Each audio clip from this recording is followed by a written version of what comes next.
কই গো, বাড়িতে কেউ আছেন নাকি গো? বাড়িতে কেউ আছেন?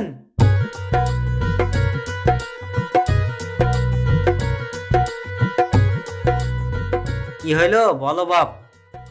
তোমরা কারা বাপ, চিনতে পারলাম না তো। তোমার নামে সরকারি ঘর এসছে, তাই আমরা ইনকোয়ারি করতে এসেছি। যাই হোক, ঘরটা এবার পাবো মনে হয়েছে।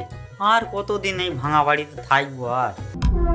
তোমাকে ঘর দিলে তো বাবা।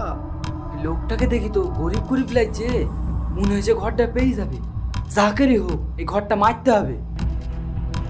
তো চাচা, তাহলে আপনার কি কি আছে? আমার আর কি থাকবে বাপ, আমি ভিক্ষি করে খাই। থাকা মতন এই ভাঙা ঘরটা